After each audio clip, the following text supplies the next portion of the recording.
All the talk earlier this evening of the need for more financial regulation will only serve to remind people that banking can easily go wrong, bluntly because there's little trust in the industry, something that can be easy to exploit. So imagine a system of transacting money that was actually fraud-proof. It exists. It's called blockchain, and it's the model on which Bitcoin, the virtual currency, is built.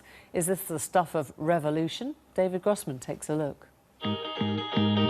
Think of writing, think of printing, think of the telegraph or wireless. Or, in many of our lifetimes, think of the internet and smartphones. Technologies that have changed everything. So radical that before they hit, they're almost impossible to imagine. And yet, a few years after, it's life without them that defies imagination.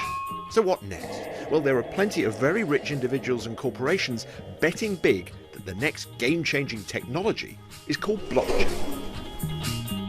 We see the power of what this blockchain can become. Venture capitalists see this. But even more exciting is the disruptive minds of entrepreneurs are seeing the power of this. And they're building new businesses in new paradigms that are going to change the shape and the face of all industries. At the forefront of this race to exploit blockchain are the financial institutions. From the bank's perspective, one of the reasons they got in trouble is because they didn't trust each other. Blockchain, at its heart, is a system that allows people that don't trust each other to trust each other. That's very, very useful for a banking system that, let's face it, got into trouble because it did not trust each other. Okay, so enough with the drum roll. What exactly is blockchain? Well, it comes from the shady, anarchic world of Bitcoin. Bitcoin is a self-regulating digital currency. It doesn't need a central bank in charge. How? Well, it uses a blockchain. This is an immutable ledger of who owns what. Every time Bitcoins are transferred, another block of data is added to the chain. Like the DNA in every cell, a complete copy of the blockchain is held by the entire network of users. Therefore, if you tried to cheat the currency, trying to spend what you haven't got, well, everyone else would know. But this same technology, many believe, could be used to track anything of value.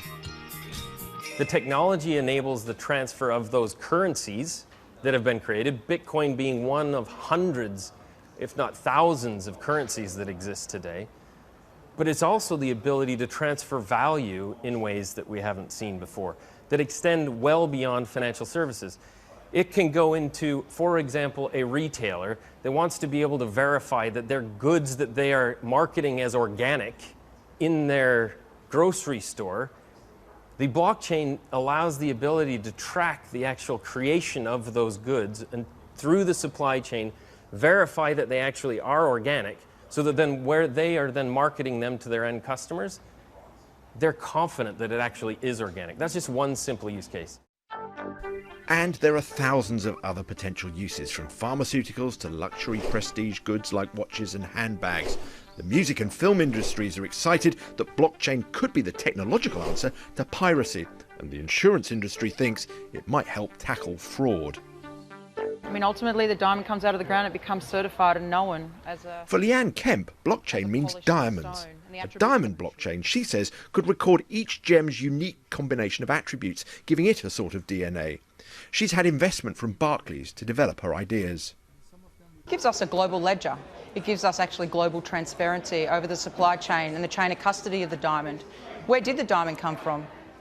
Was it a blood diamond? What's the provenance? What mine did it come out of? At the moment, we have a number of regulated authorities that sit in between systems and consensus opinion that actually have provided some great processes like the Kimberley process to ensure that blood diamonds do not run themselves into the retail space. But now, for the very first time, we have a global ledger. It's permanent and immutable, so therefore I can't change the record. So from a perspective of trust, we know that those records are indeed correct. Blockchain actually holds out the prospect of smart contracts. That is, contracts that police and enforce themselves. For example, suppose a car makes a journey. A road use payment could automatically be triggered. No need for a big central database, no need for enforcement authorities. However, not everyone is convinced. Blockchain as a technology is not necessarily tried and tested. We're still very much in the sort of experimental phases, and as far as we know, it is actually a very expensive technology to use, because it involves lots of different banks or institutions or so-called nodes using the same ledger on all their systems. That is much more expensive than, say, using one master ledger against everybody else. So that's the primary issue. The secondary issue is whether or not it actually works. And that's what all this money and research is trying to find out. Because if it works, blockchain holds out the prospect of fraud-proof, cheaper transactions, liberating businesses and markets to develop in ways we can't yet imagine. Let's see, David Grossman. Well, that's all.